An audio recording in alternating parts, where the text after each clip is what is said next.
before you go on any trips away this year, you absolutely need to get this app. I travel all the time, and multiple times, me and the lads have been stung with massive phone bills. You think you're texting on the hotel Wi-Fi, before you know it, you get the phone bill. What was I doing? And it's not just that. Just getting signal when you're away is an absolute nightmare. And this is why I use Saily for just the price of a coffee. Saily will keep you connected wherever you are, so you don't have to hop from hotel Wi-Fi to restaurant Wi-Fi. You're literally going to have the best connection no matter where you are. And it's cheap, so you're not going to get that big phone bill. Honestly, it's a no-brainer. All you have to do is click the link in the description below, install your eSIM, and when you land, boom, you're in business. And every time I've used it, I've had a better connection in the hotel Wi-Fi. I can watch live streams. I can download movies. It's brilliant. When I went to Vegas, this was an absolute lifesaver. And the best bit is there's a 15% discount when you use my link in the description below. Even if you're not traveling till later in the year, I know you might forget. So do it now because this will come in handy. Just go to saily.com/kickoff and you can get 15% off. Do it now. Don't wait until you land and then you regret not doing it in advance because this is a game changer. Welcome back to the kickoff. Newcastle have drawn 1-1 in the Champions League with the European champions, PSG. And I'm feeling pretty good about it. Like, this season, there's been a lot of bad performances, and I'm not saying that this one was perfect, but considering the opposition, considering the fact that we rested Harvey Barnes and Anthony Gordon, and clearly Eddie was like, look, if we lose this, we lose it. The fact that we didn't lose is pretty good, and there's a lot of narrative spin going on Twitter right now about, oh, you know, anyone who doubts Eddie, look at that, and I'll get into that. But overall, I am feeling pretty positive. Now, even when I'm positive, I'm still going to pick the bones out of it and say what needs to be better in future because I want to be better. And for some reason, that's frowned upon by some Newcastle fans. Negative. Not necessarily negative. I just think we should be trying to improve things a lot of the time. Even if we won the league, I'd be doing that. So I've got an elite mentality, right? Now, when I seen the team line up and I seen players like Joe Willock in there, who clearly is not first choice for Newcastle, I was a bit like, Eddie's jacked it here. Because Eddie, you'd have to point a gun at his loved ones to get him to drop Anthony Gordon, right? The level of loyalty Eddie has to Anthony Gordon, it's bigger than marriage. Anthony Gordon could do anything and he'd be starting the next week, right? He could literally be accused of some horrific crimes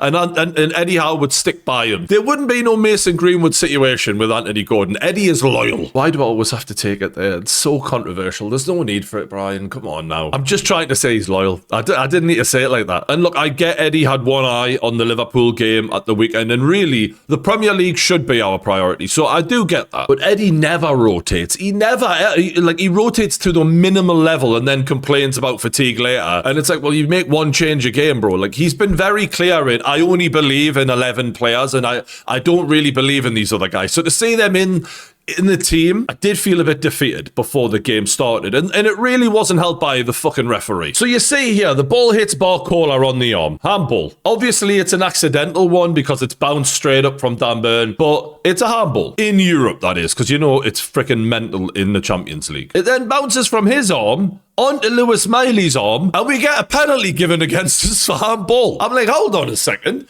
It hit his arm at first. What am I watching here? And bearing in mind, this exact same shit happened to us in the last time we played PSG away, where they got a bullshit penalty in the last minutes, which fucked us in the last Champions League campaign we had. We're only a minute in, and they're already fucking us over. It was outrageous. And this bell end here gives the penalty, but he doesn't just do that. He does other weird shit, like Alanga got fouled. The guy who fouled him got hurt in the process, right? He went down awkwardly. And then Alanga got a yellow card after we won the free kick. Have you ever heard anything like that? I've never seen anything like this in 30 years of watching football, lads. That goes beyond a referee having a bad game. Like this, that's corruption. And I'm not going to hear anything else. It's absolute corruption. Now, luckily, Nick Pope saves the penalty. Fair fucks to him, right? Ballon d'Or winner over there. Can't even beat Nick Pope from a penalty spot. But Newcastle were really nervous. Like, we looked a bit of a shambles. And we don't usually play a five at the back, but we've played it quite a few times before. And you could just see, like, a lot of scrambling, like, fuck me, where am I supposed to be? Not just that, it was a mixture of that and players who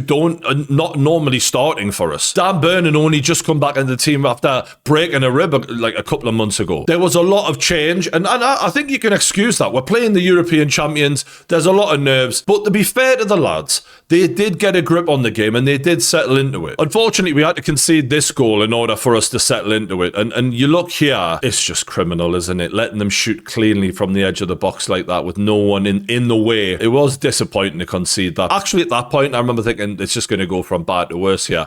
So again, I've got to give credit to the mental strength that the lads showed to get a grip on the game and not go to pot. Now, we equalised from a set piece. What a surprise. It's funny because Anthony Gordon before the game was giving it like, oh, Champions League's proper football, Premier League, it's anti-football. And I'm like, we are the definition of that. Our open play goals are so down from last season. We can't string two passes together in the final third. We literally just lump balls into the box, cross. If that doesn't work, well, there is no plan B. But luckily, plan A worked. Fucking Dan Burn heads it back into the path of Joe Willock. And I have to give him credit, right? Because he's been a victim of abuse online. And I'm a person who likes to criticise Newcastle players when they're not playing well. But who the fuck direct messages, players abuse, and especially the kind of abuse he's had? It's been fucking terrible for him. So I was buzzing that he was the one to get this goal, because I don't know if he's got long left at Newcastle. And you just think it must have been rough for him. And I was just delighted for him. And that knee slide, by the way, was generational, son. Take a bow. Better than the goal,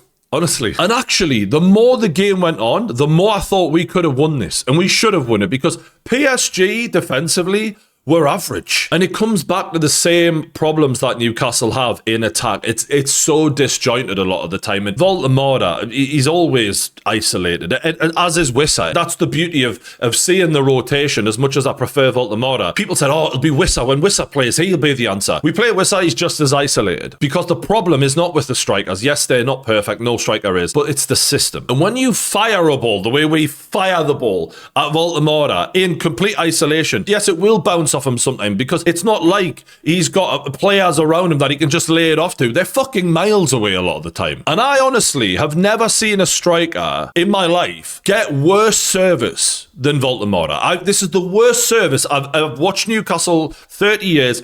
I've never seen anyone get as bad a service, it just ignored a lot of the time, as the way Nick Voltemora does. Classic example here. Jacob Ramsey had the ball on the edge of the box, takes it in, got a chance to lay it into Voltemora. It was right for a guaranteed 1v1 versus the keeper. Just blasts it off the defender instead. Voltemora completely ignored. This happens a lot. Newcastle fans who are critical of Voltemora, they'll say, oh, he doesn't run into the box enough. He actually does. He just gets ignored when he does do it. And when he does get the ball, it's often because he's had to drop deep to receive it. And then if it doesn't go well from there, then they criticise of that and say, oh, well, he should be in the box. When he is in the box, he never gets picked out. And because there's a massive lack of support there, when you compare it to what you had at Stuttgart, where he had two number 10s playing in around him, or with Germany, where you've basically got three number 10s playing in behind him. I mean, they literally support him unbelievably well. This is what it looks like when Nick Voltemora gets the ball for Newcastle a lot of the time. There's 1, 2, 3, 4, 5 PSG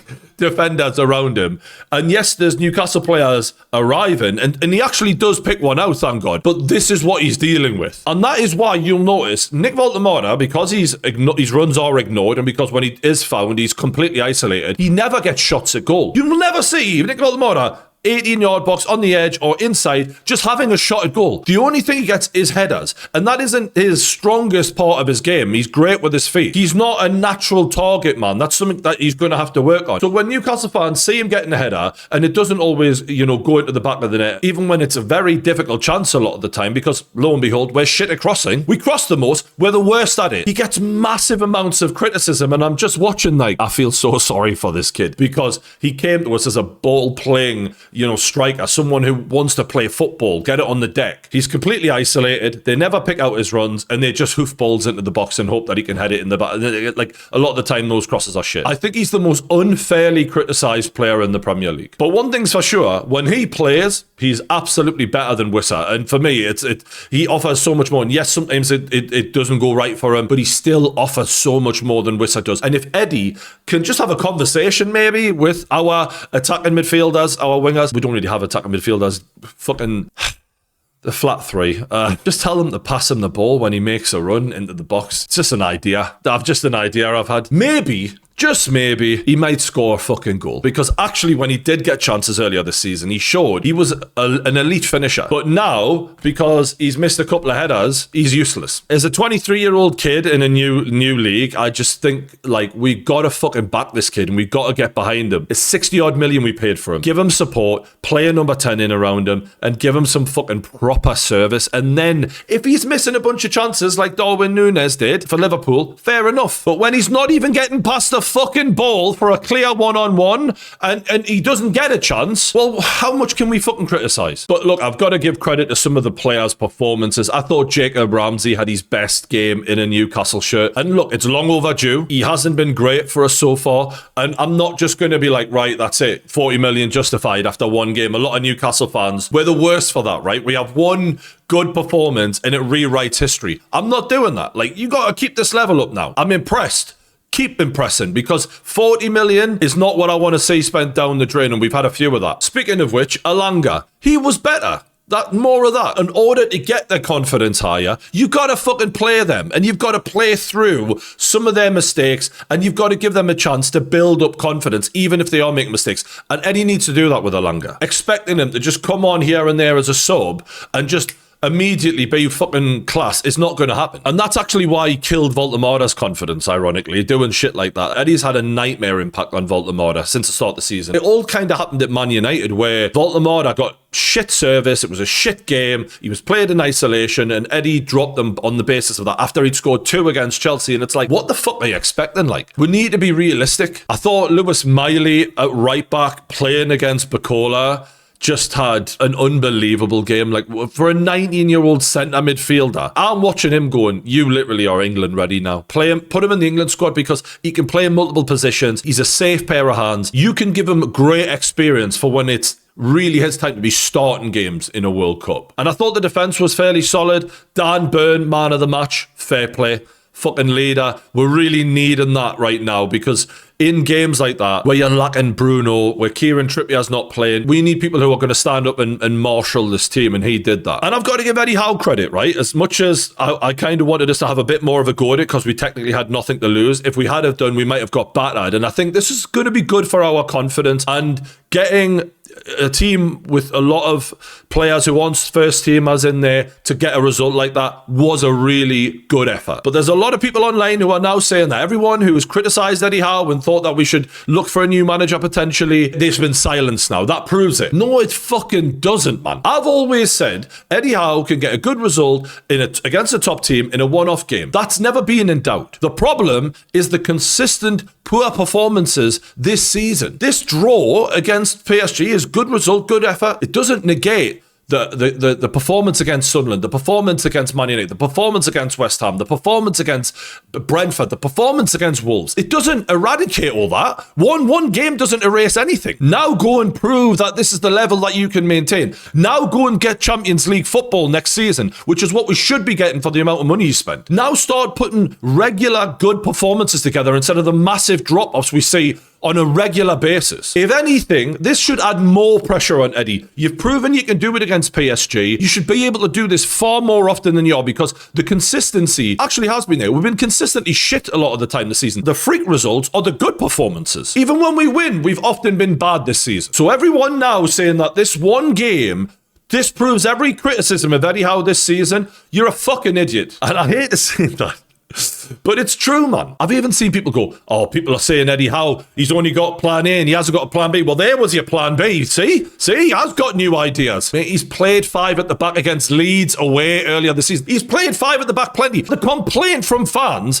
is that he plays negative football and he doesn't have any new attacking ideas. Going to a 5 at the back against the European champions is not innovative. It's what he's done plenty of times, and it's just more negative football. But luckily, that negativity actually works when you're in a situation like that, and it is the right thing to do. The problem is when you're playing Manchester United and they put every man behind the ball, or Sunderland, and you go and put one striker on, take one striker off, and you don't throw fucking go for it. You had plan A wasn't working, and he refused to go to a more attacking plan B. And then after the game, he comes out and he goes, well, we controlled it. Do you understand? When you're losing the game, keeping possession is not control. They're keeping the scoreline to where it is. They're in control still. Them letting you have the ball, and because they know you can do fuck all with it, It doesn't give you any control, mate. You should be chasing the game, not controlling the game. So sticking 5 at the back doesn't prove anything in this match. Going and beating the teams that park the bus, going and getting more results, and getting back into that top 5, that's what's going to prove people like me wrong. Not a one-off game. But I will give him credit for this match. He got the lads up for it, and after a really shaky start, we had a performance that the whole club can be proud of. I'm not trying to be a dick or be negative, but it's when people use a one-off result like that to try and just rubbish everyone and act like these horror performances have not happened anymore. Stop fucking gaslighting us, you pricks. We got every right to be critical of a lot of the performances this season, even games we've won. But that was fucking good. More of the same. Let's fucking have it against Liverpool this weekend. That's a bit of bad blood. I want to fucking win. If we draw, I think that's acceptable, because it's a fucking tough place to go. But them lot have been fucking fighting for their lives lately. They haven't won a league game this month. So let's have a fucking go at them. Come on. And leave Voldemort alone. I know I'm a fanboy, but I've had enough. Anyway, let us know what you think in the comments below. Hit the like button, subscribe to the kickoff. I'll see you on the next one.